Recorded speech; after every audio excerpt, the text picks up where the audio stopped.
Yo, what is going on, boys? Sekapoko here, bringing you another One Piece Treasure Cruise video. For this, we're doing over my Treasure Mode Kizaru showcase for the Penta Max Treasure Mode Kizaru. That means he's fully candied, rainbow maxed, and limit broken, special maxed, socketed, all that shit. A little brief thing on this video is I actually recorded this video well before the new Legend Nami for Anniversary was announced.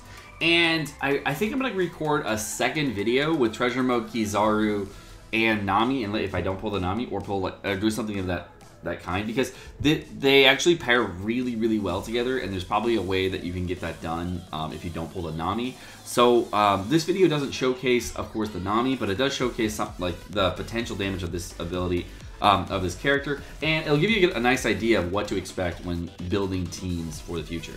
So without further ado, let's go ahead and jump right into it.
His special ability is going to be cut the current HP of one enemy by 20%, lock all orbs for one turn, and then boost the attack of the characters with the same type as your captain by 1.75 for 3 turns. So if you have a Dex captain, it is a 1.75 Dex boost. If you have a Strength captain, a 1.75 Strength boost, etc.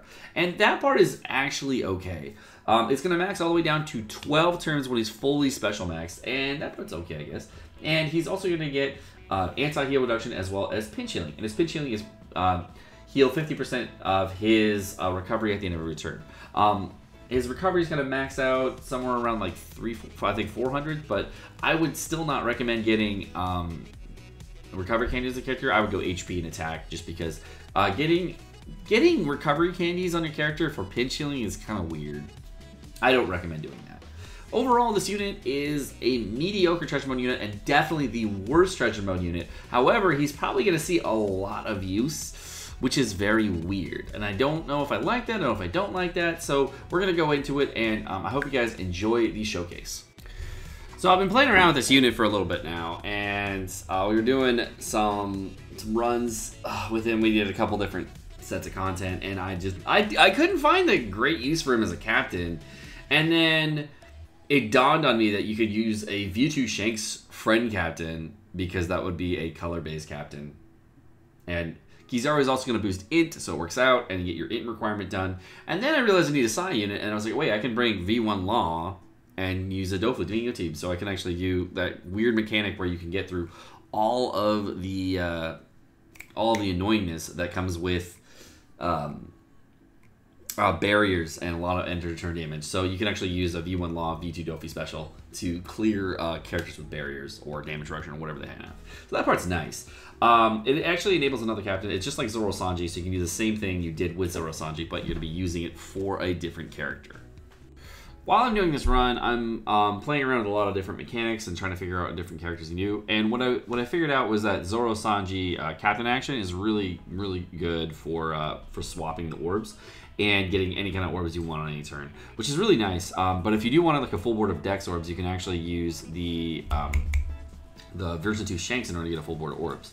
When the new Nami Legend comes out, I guess you'll be running a full Dex team, but you won't be running the V1 Shanks, but you could run V1 Shanks if you wanted to, and it allows you to get a full team. If you really did want to use like a double Nami team and then have just a V1 6+ Law as your sub, you just won't get a boost on that V1 6+ Law, but you will get a boost on the rest of your team, which could be really good, especially since this is going to be a 3.75 captain.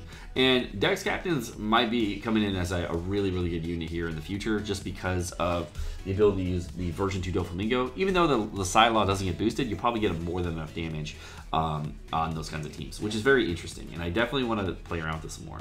Well, this is the first time we're actually seeing some actual damage on there, and we're just using a that was just with the chain boost. There was nothing else but a chain boost. We did 1.5 million damage, and obviously Shanks carried through a lot of that damage, but at least 30 or 40% of that could have been lost if you're using a double Shanks captain. It would have been fine, but we're still getting a really good chunk of damage on a captain that's free to play with that can gateway into another legend. And of course, if you are using Zoro Sanji, you could use and not Zoro Sanji. If you're using V1 Law and Dofi, you could probably use those better captains. But let's say you didn't want to use those characters and you want to use other characters, it actually leaves you open for 2 different slots that you can bring for a whole other room of burst. So very interesting that you have lots and lots of options here, and I definitely want to play around with this more. What I did see was that anytime you have type advantage with the Dex units, it is a very big thing here. You can see in this turn, we're actually doing a massive amount of damage, much more than I was anticipating. And as you go higher in the chain, you can see we're at a 3.75 multiplier. And I think I had a great in the middle. I think you can go as high as 4 times with 4 characters, unless I did mess up. But you can see we did a big chunk of damage with no specials, and that is actually very surprising. I was not expecting to do this much damage with Kizaru, but that 1.5 times chain boost is actually pretty strong, especially if you're using the chain boost with Zoro Sanji. You can see here we got a mini chain boost in between, and getting that 3.75 chain boost with the Zoro Sanji. Now, going into the next room, the reason I swapped this to the Sanji version here, and I lose the captain ability from the Shanks, is because when I want to go into this next room, I actually want to switch to my Zoro Sanji to the Zoro version so I can get orbs. And of course, I get bad mismatching orbs here, so what I did was I just reset the game until I got orbs that I wanted, and then when I got the orbs I wanted, then I got 4 matching orbs here, which is more than enough. And then I was able to go in. I'm able to pop a Kizaru special because it's a 3-turn burst here, and I'm not going to be using it on following rooms. And it also locks my orbs, which is really helpful for multi-turn stages like this, where you're not going to actually clear everything in one turn, which is really only helpful in forests. This is not helping a ton of other spots, and I did hit a great here, which made it still fine. But with the type boost, you can see even without type advantage, we're still doing a decent chunk of damage, about 1.5 million damage. Not like a ton of damage, obviously, but still a decent amount. And we still have the type boost for this next turn here, which is actually more than enough to kill this Zoro and the Sanji, which is very surprising. And going into the final room here, you can see we're doing about 1.5 million damage. Not a ton, but I actually messed up by a little bit, and I was off by 1 turn. And I could, if I just held 1 more turn, we actually would have had Cavendish up turn 1. But it doesn't really matter. All I'm doing here in this turn 1 is just attacking a little bit, getting everybody just a little bit lower, so I have more overkill damage. It doesn't really matter. You don't have to do this. This is just because I had a turn to kill, and I said why not. But going into this final burst, I was actually really surprised with the amount of damage. I'm only able to hit with 4 units, but the amount of damage I did was actually pretty freaking high. And you can see here, just doing damage, get them around 50% or so if I can. We're gonna use Shanks to get We're gonna use Shanks to get 4 of the orbs. We're gonna use Cavendish for a conditional, using the Vanderdecken ship in order to get a conditional proc. Cavendish for conditional, a 2.25 orbs from the Zoro Sanji, boosting side and Dex orbs. And then we're going to use, and the Shanks is also giving us a 0.9 chain boost. So I wasn't really sure if Shanks would do too much damage here. So I was kind of like, you know what, I'm just going to hit a great here and then see how it goes. And then like halfway through my attack, I was like, oh, perfect. So going into this, you can see we actually do a very, very high amount of damage with just Orb Boost, Type Boost, Conditional, and Chain Boost.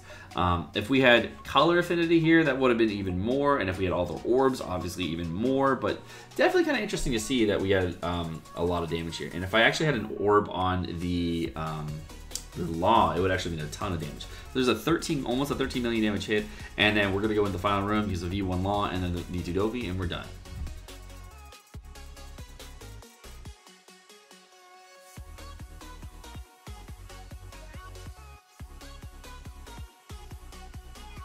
Guys, well, my name is Sekapoko. Thank you so much for watching. Hope you guys enjoyed the video. If you guys did enjoy the video, make sure you smack the like button down below, as well as the subscribe button down below, so we get lots of support in the channel, and of course, keep the channel growing. If you guys do want to get notifications on all my videos, make sure you hit the bell notification right next to it so you get notifications every time I drop a video. Have a great rest of your day, guys. Peace.